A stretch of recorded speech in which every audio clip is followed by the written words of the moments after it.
പാലക്കാടിന് പിന്നാലെ നിലമ്പൂരിലും പെട്ടി വിവാദം. ഇന്നലെയാണ് ഷാഫി പറമ്പിലും രാഹുൽ മാങ്കൂട്ടത്തിലും സഞ്ചരിച്ച കാർ തടഞ്ഞ് പെട്ടി പുറത്തെടുത്ത് പോലീസ് പരിശോധിച്ചത്. പുസ്തകങ്ങളും വസ്ത്രങ്ങളുമാണ് പെട്ടിയിൽ ഉണ്ടായിരുന്നത്. പരിശോധനയ്ക്കിടെ പോലീസുമായി കൊമ്പുകോർത്ത് ഷാഫി പറമ്പിലും രാഹുൽ മാങ്കൂട്ടത്തിലും. എംപിമാരുടെ വണ്ടി മാത്രം റാൻഡമായിട്ട് എന്നിട്ട് ഇയാളെ കണ്ടിട്ട് നീ പെട്ടി തുറക്കാൻ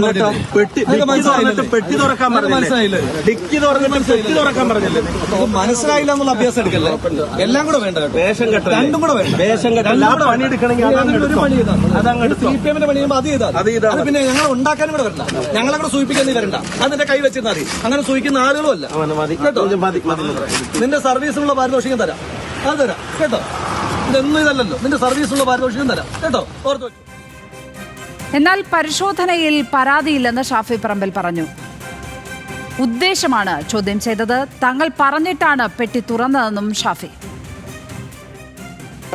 പൂർണ്ണമായും ആ പരിശോധനയായിട്ട് സഹകരിച്ചിട്ടുണ്ട്. ഞങ്ങൾ അവിടെ വണ്ടി നിർത്താതെ പോയിട്ടില്ല, വണ്ടി നിർത്തിയിട്ടുണ്ട്, ഡിക്കി തുറക്കാതിരുന്നിട്ടില്ല, പെട്ടി പുറത്തെടുക്കാതിരുന്നിട്ടില്ല, പെട്ടി തുറക്കാതിരുന്നിട്ടില്ല, എല്ലാം ചെയ്തിട്ടുണ്ട്. ഒരു ചോദ്യം ചോദിച്ചു. ഇതുവഴി ഒരുപാട് വാഹനങ്ങൾ മറ്റ് രാഷ്ട്രീയ പ്രസ്ഥാനങ്ങളുടെ നേതാക്കന്മാരുടെ കടന്നു പോകുന്നുണ്ട്. അവരുടെ ആരുടെയെങ്കിലും നിങ്ങൾ പരിശോധിച്ചോ? അതൊക്കെ ഞങ്ങൾ പരിശോധിക്കുന്നുണ്ട്. പക്ഷെ ഇതുവരെ ഒരാളുടെയും പരിശോധിച്ചതായിട്ട് ഞങ്ങൾ അറിഞ്ഞിട്ടില്ല. പരിശോധനയോടുള്ള ആത്മാർത്ഥതയാണ് ഈ പരിശോധിക്കണം. ഇനി അത്ര ഡ്യൂട്ടി ബൗണ്ട് ആയിട്ടുള്ളതാണെങ്കിൽ രാഷ്ട്രീയോ ഒന്നും നോക്കാതെ മറ്റെല്ലാവരുടെയും പരിശോധിക്കണമായിരുന്നു. അതിന് അവർക്ക് തന്നെ ഒരു എക്സാമ്പിളും കോട്ട് ചെയ്യാനില്ല. ഇന്റൻഷൻ പരിശോധനയായിരുന്നെങ്കിൽ ഒരു ഭീഷണി അല്ലെങ്കിൽ ഒരു വാക്ക് പോലും മോശമായിട്ട് പറയാൻ ആഗ്രഹിച്ചിട്ടില്ല. വളരെ സോഫ്റ്റായിട്ട് ഞാൻ തന്നെ അതെല്ലാം എടുത്ത് പുറത്തേക്ക് വെച്ചു കൊടുത്തത്. പക്ഷെ അതങ്ങ് പുറത്തേക്ക് വെച്ചപ്പോൾ തന്നെ ഇനി പോട്ടെ, അപ്പം എന്താ അതിൻ്റെ ഉള്ളിൽ എന്താണെന്ന് അറിയണ്ടേ. അപമാനിക്കപ്പെട്ടതുകൊണ്ടാണ് തട്ടിക്കയറിയതെന്ന് രാഹുൽ മാങ്കൂട്ടത്തിൽ പറഞ്ഞു. ഉദ്യോഗസ്ഥന് ജനങ്ങൾ പാരിതോഷികം നൽകും എന്നാണ് ഉദ്ദേശിച്ചതെന്നും രാഹുൽ. ഇപ്പം നമ്മളെ തുടക്കം തൊട്ട് വളരെ ഇറിറ്റേറ്റിംഗ് ആയിരുന്നു. വളരെ ഇറിറ്റേറ്റിംഗ് എന്ന് പറഞ്ഞു കഴിഞ്ഞാൽ, ഒന്നിപ്പോൾ നിങ്ങൾ മാധ്യമപ്രവർത്തകർ എത്ര തവണയാണ് അങ്ങോട്ടും ഇങ്ങോട്ടുമൊക്കെ പോകുന്നത്? എപ്പോഴെങ്കിലും ഇവർ കൈ കാണിക്കാറുണ്ടോ? ഞങ്ങൾ എല്ലാവരും പറയും, ഞങ്ങളതൊരു തമാശയായിട്ടാണ് എടുത്തത്. ഞങ്ങൾ പുറത്തേക്ക് ഇറങ്ങുന്നു, എംപിയോട് ഡിക്കി തുറക്കാൻ പറയുന്നു, ഡിക്കി തുറക്കുന്നു, പെട്ടിയെടുത്ത് വെളി വെക്കാൻ പറയുന്നു, പെട്ടിയെടുത്ത് വെളി വെക്കുന്നു. അത് കഴിയുമ്പോൾ തിരിച്ചെടുത്ത് വെക്കാൻ പറയുന്നത് അത് ഇൻസൾട്ട് ചെയ്യാൻ വേണ്ടിയിട്ടാണ്, അത് പരിശോധിക്കാൻ വേണ്ടിയിട്ടല്ല. ഒരു പെട്ടിയെടുത്ത് പുറത്ത് വെച്ചാൽ ഇപ്പോൾ സ്വാഭാവികമായിട്ടൊരു വണ്ടി റാൻഡം ചെക്കിംഗ് ആയിക്കോട്ടെ, അവർക്കെങ്കിലും എന്തെങ്കിലും ഇൻഫർമേഷൻ്റെ അടിസ്ഥാനത്തിലായിക്കോട്ടെ. രണ്ടായാലും ചെക്കിംഗ് എന്ന് പറഞ്ഞാൽ എന്താണ്? പെട്ടിയെടുത്ത് അടച്ചിരിക്കുന്ന പെട്ടി പുറത്തെടുത്ത് വെച്ചാൽ അതിനകത്ത് എന്തെങ്കിലും ഉണ്ടോ ഇല്ലയോ എന്നുള്ള അവർക്ക് എങ്ങനെയത് ബോധ്യമാവുക? അതപ്പോൾ ഇൻസൾട്ട് ചെയ്യാൻ വേണ്ടിയിട്ടില്ല. കാരണം അവിടെ കുറേ ആളുകളുണ്ട്, അപ്പോൾ പറഞ്ഞ് ഞങ്ങളത് ബോധ്യപ്പെട്ടു. നമ്മൾ അതെങ്ങനെയാണ് ബോധ്യപ്പെടുന്നത്? ഞാൻ തന്നെ ചോദിക്കുന്നുണ്ട്, നിങ്ങൾക്ക് എക്സ്റേ ലെൻസ് വല്ലതുമാണ് കണ്ണിലുള്ളത്? കാരണം ഈ അടഞ്ഞിരിക്കുന്ന പെട്ടിക്കകത്തൊന്നുമില്ല എന്ന് നിങ്ങൾക്ക് ബോധ്യമാകുന്ന തരത്തിൽ എന്തെങ്കിലും എക്സ്റേ ലെൻസ് ഉണ്ടോ? ആ വിഷ്വൽസ് ഒക്കെ തരാം. അതേസമയം പെട്ടി പരിശോധന വിവാദമാക്കാൻ ഒരുങ്ങുകയാണ് കോൺഗ്രസ്. പാലക്കാട്ടെ പെട്ടി വിവാദം പോലെ ഇതും ആസൂത്രിതമെന്ന് KPCC അധ്യക്ഷൻ സണ്ണി ജോസഫ് പ്രതികരിച്ചു. ജനപ്രതിനിധികളെ അവഹേളിക്കാനാണ് പരിശോധന.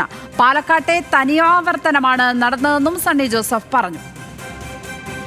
പാലക്കാട് ഇതുപോലെ ആസൂത്രിതമാണ്, അവഹേളിക്കാനാണ്, ജനപ്രതിനിധികളെ അവഹേളിക്കാനാണ്. ഇത് അധികാരത്തിന്റെ ഒരു ദുർവിനിയോഗം തന്നെയാണ്. പാലക്കാടിന്റെ തനിയാവർത്തനമാണ്. അവഹേളിക്കപ്പെട്ടത് അവര് തന്നെയാണ്, സർക്കാർ തന്നെയാണ്, ആഭ്യന്തര വകുപ്പ് തന്നെയാണ് ഈ കാര്യത്തിൽ ഇപ്പോൾ അവഹേളിതരായിട്ട്. വാഹനം പോലീസ് കൈ കാണിച്ച് നിർത്തുന്നു. സാധാരണഗതിയിൽ MPയുടെ MLA ബോർഡ് ഉണ്ടെങ്കിൽ കേരളത്തിൽ അത് പരിശോധിക്കാറില്ല. കൈ കാണിച്ച് നിർത്തിയാൽ തന്നെ സാർ എന്ന് പറഞ്ഞ് കടത്തിവിടലാണ്, പോകാൻ അനുവദിക്കലാണ്. ഇത് അതല്ല. നിർത്തിയ വാഹനത്തിന്റെ ഡിക്ക് തുറക്കാൻ പറഞ്ഞു, പെട്ടി തുറക്കാൻ പറഞ്ഞു. It's an intentional insult in fact. പഴകി ദ്രവിച്ച ആയുധങ്ങളാണ് LDF പ്രയോഗിക്കുന്നതെന്ന് കോൺഗ്രസ് നേതാവ് തിരുവഞ്ചൂർ രാധാകൃഷ്ണൻ. പിന്നിൽ രാഷ്ട്രീയ ഗൂഢാലോചനയുണ്ടെന്നും തിരുവഞ്ചൂർ. പാലക്കാട്ടെ പെട്ടി വിവാദം ഏറ്റവും അവസാനം എവിടെ തന്നെ എത്തി എന്നുള്ളത് നോക്കിയാൽ മതി. അതേ വഴിയിൽ തന്നെയാണ് ഇപ്പൊ നിലമ്പൂരിലെ പെട്ടി വിവാദം ചെല്ലാൻ പോകുന്നത്. ഇതിപ്പോ തെരഞ്ഞെടുപ്പ് വരുന്നതിന് മുമ്പ് ദുർബല ഹൃദയമുള്ള ആളുകളുടെ മനസ്സ് 1 മണിക്കൂർ നേരത്തേക്കെങ്കിലും ഒന്ന് പിടിച്ചു നിർത്താൻ പറ്റുമോ എന്നുള്ള അവസാനത്തെ നിമിഷത്തിലെ നടപടികളാണ്. ഇതൊന്നും ഒരു സ്ഥാനാർത്ഥിക്കോ അവരുടെ മുന്നണിക്കോ ഗുണമേ ചെയ്യില്ല. ഇതൊക്കെ കേരളത്തിൽ എത്രയോ പ്രാവശ്യം നമ്മൾ കണ്ടിരിക്കുന്നു. അങ്ങനെ പഴകി ദ്രവിച്ച ആയുധങ്ങളാണ് ഇപ്പോൾ ഇടതുപക്ഷ ജനാധിപത്യ മുന്നണി വിനിയോഗിച്ചുകൊണ്ടിരിക്കുന്നത്. പെട്ടി പരിശോധിച്ചാൽ എന്താണ് കുഴപ്പമെന്ന് മന്ത്രി വി ശിവൻകുട്ടി ചോദിച്ചു. വെല്ലുവിളിക്കാൻ ഇവർ ആരാണെന്നും ശിവൻകുട്ടി. സ്ഥാനമുണ്ടെങ്കിൽ എന്തുമാകാമെന്ന ചിന്തയെന്നും മന്ത്രി. അത് രാഷ്ട്രീയം ആയുധമാക്കേണ്ട കാര്യമൊന്നുമില്ല. കാരണം തെരഞ്ഞെടുപ്പ് കാലഘട്ടത്തിൽ ഇത്തരം പരിശോധനകൾ ഇലക്ഷൻ കമ്മീഷന്റെ നിർദ്ദേശപ്രകാരം നടത്താറുണ്ട്. നിയമത്തെയും ഭരണഘടനയും ബഹുമാനിക്കുന്നതിന്റെ പ്രശ്നമാണ്. അവര് പോലീസിനോട് കയറുകയും അഹങ്കാരത്തോടും ധിക്കാരത്തോടു കൂടിയും പോലീസിനോട് പെരുമാറുകയും ചെയ്തു. അത് ഒരു അഹങ്കാരത്തിന്റെയും ധിക്കാരത്തിന്റെയും സ്വരമായിട്ട് മാത്രമേ കാണുന്നതിന് വേണ്ടി കഴിയുള്ളൂ. തനിക്കൊരു സ്ഥാനമുണ്ടെങ്കിൽ, എംപിയോ MLAയോ മന്ത്രിയോ തുടങ്ങിയ സ്ഥാനമുണ്ടെങ്കിൽ എന്തുമാകാം എന്നുള്ള നിലയിലാണ് അവരുടെ പെരുമാറ്റം ഉണ്ടായത്. ഒരു നാടകത്തോടും പ്രതികരിക്കാൻ ഇല്ല എന്ന് നിലമ്പൂരിലെ LDF സ്ഥാനാർത്ഥി M സ്വരാജ് പറഞ്ഞു. കോൺഗ്രസ് നേതാക്കളുടെ വാഹനങ്ങൾ പരിശോധിക്കാൻ പാടില്ല എന്നൊരു നിയമം ഉണ്ടാക്കുന്നതിനെപ്പറ്റി ബന്ധപ്പെട്ടവർ ആലോചിക്കട്ടെ. വിവാദങ്ങൾക്ക് പുറകെയില്ലെന്നും സ്വരാജ്. തെരഞ്ഞെടുപ്പ് കാലത്തൊക്കെ പരിശോധന പണ്ടുപോലെ ഉള്ളതും സുതാര്യത ഉറപ്പാക്കാൻ സഹായിക്കുന്നതുമാണ്. ഇനിയിപ്പോൾ കോൺഗ്രസ് നേതാക്കന്മാരുടെ വാഹനം പരിശോധിക്കാൻ പാടില്ല എന്നൊരു പ്രത്യേക നിയമം ഉണ്ടാക്കുന്നതിനെ കുറിച്ച് ബന്ധപ്പെട്ടവർ ആലോചിക്കട്ടെ എന്ന് മാത്രമേ പറയാനുള്ളൂ. ഒരു വിവാദത്തിനും ഞങ്ങളില്ല. ആസിഫ് മുഹമ്മദ് ചേരുന്നു നിലമ്പൂരിൽ നിന്നും. ആസിഫ്, അങ്ങനെ നിലമ്പൂരിലും ഒരു പെട്ടി വിവാദം ഉണ്ടായിരിക്കുകയാണ്. പാലക്കാടത്തെ വിവാദങ്ങൾ നമുക്കെല്ലാം അറിയാവുന്നതാണ്.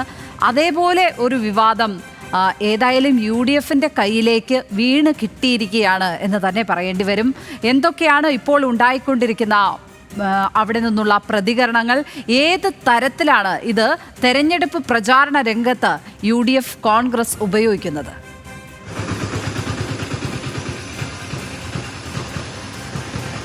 തീർച്ചയായും ഇതിൻ്റെ ഏറ്റവും പ്രധാനപ്പെട്ട ഒരു കാര്യം, കഴിഞ്ഞ ദിവസങ്ങളിലെല്ലാം ഈ പരിശോധനകൾ തുടർന്ന് വരുന്നുണ്ട്. ഇന്നലെ രാത്രി 10 മണിയോടുകൂടിയാണ് ഷാഫി പറമ്പലിൻ്റെയും രാഹുൽ മാങ്കൂട്ടത്തിൻ്റെയും വാഹനം തടഞ്ഞു നിർത്തി പരിശോധിക്കുന്നതിലേക്ക് കാര്യങ്ങൾ എത്തിയത്. ഇതിൽ കോൺഗ്രസ് പറയുന്ന ഒരു പ്രധാനപ്പെട്ട ഒരു കാര്യം, MP-യുടെ മുഖത്തേക്ക് ടോർച്ചടിച്ചു. ടോർച്ച് കൊണ്ട് തന്നെ ആംഗ്യം കാണിച്ച് വാഹനത്തിൽ നിന്ന് ഇറങ്ങാൻ പറഞ്ഞു. ഇറങ്ങി വന്നതിന് ശേഷം പെട്ടി എടുത്ത് താഴെ വെക്കാൻ പറഞ്ഞു. അങ്ങനെ പെട്ടി എടുത്ത് താഴെ വെച്ചതിന് ശേഷം എന്നാൽ കുഴപ്പമില്ല പൊക്കോളാൻ പറയുന്ന ഒരു സാഹചര്യം ഉണ്ടായിരുന്നു. എന്നാൽ ആ സമയത്ത് ഇനി പെട്ടി പരിശോധിച്ചിട്ടേ പോകാൻ കഴിയുമെന്ന നിലപാട് ഞങ്ങൾ എടുക്കുകയും അങ്ങനെയാണ് പെട്ടി തുറന്ന് പരിശോധിച്ചത് എന്നുള്ള കാര്യമാണ് ഇപ്പോൾ രാഹുൽ മാങ്കൂട്ടത്തിലും ഷാഫി പറമ്പിലും ചൂണ്ടിക്കാണിക്കുന്നത്. തങ്ങളെ അവഹേളിക്കാൻ ലക്ഷ്യമിട്ടുകൊണ്ടൊരു നടപടിയാണ് ഉണ്ടായത്. അല്ലെങ്കിൽ അവർക്ക് ആദ്യം തന്നെ ഈ പെട്ടി എടുത്ത് വെച്ചതിന് ശേഷം അത് പരിശോധിക്കാതെ ഞങ്ങളോട് പൊക്കോളാൻ പറയേണ്ട സാഹചര്യം ഉണ്ടായിരുന്നില്ലല്ലോ എന്നുള്ള കാര്യമാണ് പ്രധാനമായും കോൺഗ്രസ് ആരോപിക്കുന്നത്. HP അനിൽകുമാർ തന്നെ ഇതുമായി ബന്ധപ്പെട്ട് പ്രതികരിച്ചപ്പോൾ പറഞ്ഞത് ഇതൊരു ഗൂഢാലോചന ഇതിൻ്റെ അകത്ത് ഉണ്ട് എന്ന് പോലും ഇപ്പോൾ പറഞ്ഞ് വെക്കുന്നുണ്ട്. എന്നാൽ ഇതുമായി ബന്ധപ്പെട്ട് തെരഞ്ഞെടുപ്പ് ഉദ്യോഗസ്ഥർ പറയുന്നത് എല്ലാവരുടെയും പല ആളുകളുടെയും വാഹനങ്ങൾ പരിശോധിച്ചിട്ടുണ്ട്. അത് MP-മാരുടെയും MLA-മാരുടെയും വാഹനങ്ങളടക്കം നേരത്തെയും പരിശോധിക്കാറുണ്ടായിരുന്നു. ആ രീതിയിലുള്ള പരിശോധന മാത്രമാണ് നടന്നത് എന്നുള്ളതാണ്. അതോടൊപ്പം ഈ ഒരു സമയത്ത് രാഹുൽ മാങ്കൂട്ടത്തിൽ ഈ തെരഞ്ഞെടുപ്പ് ഉദ്യോഗസ്ഥരോട് ഇരുവരും കയർത്ത് സംസാരിക്കുന്നുണ്ട്. പക്ഷേ രാഹുൽ മാങ്കൂട്ടത്തിൽ പറഞ്ഞ ചില വാചകങ്ങൾ അത് വിവാദമാകുകയും ചെയ്യുന്നുണ്ട്. അതിൻ്റെ സർവീസിനുള്ള പാരിതോഷികം ഞാൻ തന്നോളാം എന്നുള്ള ഒരു ഭീഷണി സ്വരത്തിലുള്ള ഒരു സംസാരമാണ് രാഹുലിൻ്റെ ഭാഗത്ത് നിന്ന് ഉണ്ടായത്. ഇതുമായി ബന്ധപ്പെട്ട് രാഹുൽ ഇപ്പോൾ വിശദീകരിക്കാൻ ശ്രമിക്കുന്നത് പാരിതോഷികം ജനങ്ങൾ കൊടുത്തുകൊള്ളും എന്നാണ് താൻ പറഞ്ഞത് എന്നുള്ളതാണ്. കാരണം അത് ഒരു നല്ല കൃത്യമായ ഒരു കാര്യമല്ല ഉദ്യോഗസ്ഥൻ ചെയ്തത്. അതിനുള്ള പാരിതോഷികം ജനങ്ങൾ നൽകിക്കോളും എന്നാണ് പറഞ്ഞത് എന്നാണ്. അതോടൊപ്പം തന്നെ AP അനിൽകുമാർ ഇതുമായി ബന്ധപ്പെട്ട് പറയുന്നത് രാഹുലിൻ്റെ സ്വരത്തിൽ ഒരു ഭീഷണിയുമില്ല, അത് സ്വാഭാവികമായുള്ള പ്രതികരണം മാത്രമാണ്, ഇറിറ്റേറ്റ് ചെയ്ത് സംസാരിക്കുകയും മറ്റും ചെയ്തപ്പോഴുള്ള സ്വാഭാവികമായ പ്രതികരണം മാത്രമാണ് എന്നുള്ളതാണ് AP അനിൽകുമാർ പറയുന്നത്. എന്തായാലും പരാതി നൽകാൻ ഞങ്ങൾ തയ്യാറല്ല, പക്ഷേ ഒരു അനീതി അവിടെ ചൂണ്ടിക്കാണിക്കുക മാത്രമാണ് ചെയ്തത്. UDF MP-മാരെയും MLA-മാരെയും മാത്രം തിരഞ്ഞുപിടിച്ച് പരിശോധന നടത്തുന്നു. പാലക്കാട് പോലെ ഒരു പെട്ടി വിവാദം ഇവിടെയും ഉണ്ടാക്കിയെടുക്കാനുള്ളൊരു ശ്രമമാണോ ഉണ്ടായത് എന്ന് നോക്കേണ്ടി വരുമെന്ന് തുടങ്ങിയ കാര്യങ്ങളിലൊക്കെയാണ് UDF എന്തായാലും ഇത് വിശദീകരിക്കാൻ ശ്രമിക്കുന്നത്. അവിടെ നീലപ്പെട്ടി വിവാദം പരാജയപ്പെട്ടതുപോലെ ഇവിടെയും പരാജയപ്പെട്ട ഒരു പെട്ടി വിവാദം ഉയർത്തിക്കൊണ്ടുവരാനുള്ള ശ്രമമാണ് ഉണ്ടായത്. അതുകൊണ്ടാണ് ഉദ്യോഗസ്ഥർ അത്തരത്തിൽ പെരുമാറിയത് എന്നുള്ള കാര്യമാണ് പറയുന്നത്. ഉദ്യോഗസ്ഥർ പെരുമാറിയതിൻ്റെ അപ്പുറത്തേക്ക് പെട്ടി പരിശോധിച്ചതിൽ തങ്ങൾക്ക് യാതൊരു തരത്തിലുമുള്ള പരാതികളില്ല. കാരണം അത് സ്വാഭാവികമായ നടപടിക്രമമാണ് എന്ന് ഞങ്ങൾക്കും അറിയാം. എന്തായാലും ഇതിനോട് സഹകരിച്ച് മുന്നോട്ട് പോകാൻ ഞങ്ങൾ ശ്രമിച്ചപ്പോൾ പക്ഷേ ഉദ്യോഗസ്ഥർ അത് മോശമായി പെരുമാറുകയും അവിടെ ഒരു പ്രശ്നമുണ്ടാക്കാനുള്ള സാഹചര്യം ഉണ്ടാക്കാനും ശ്രമിച്ചു എന്നുള്ളൊരു ആരോപണമാണ് എന്തായാലും UDF-ന്റെ ക്യാമ്പ് ഉന്നയിച്ചുകൊണ്ട് ഇരിക്കുന്നത്. അതാണ് KPCC പ്രസിഡന്റ് അടക്കമുള്ളവർ ഈ ഒരു വിഷയത്തിൽ സംസാരിക്കുമ്പോൾ പറയുന്നത്. അതേസമയം LDF വിശദീകരിക്കുന്നുണ്ട്. അത് തങ്ങളുടെ MLA-മാരുടെയും MP-മാരുടെയും അടക്കമുള്ളവരുടെ വാഹനങ്ങൾ പരിശോധിച്ചിട്ടുണ്ട് എന്നുള്ള കാര്യം. കെ രാധാകൃഷ്ണൻ MP-യുടെ വാഹനം അടക്കം പരിശോധിച്ചതെന്ന് മന്ത്രി വി ശിവൻകുട്ടി തന്നെ വിശദീകരിക്കുന്നത് നമുക്ക് കാണാൻ കഴിഞ്ഞു.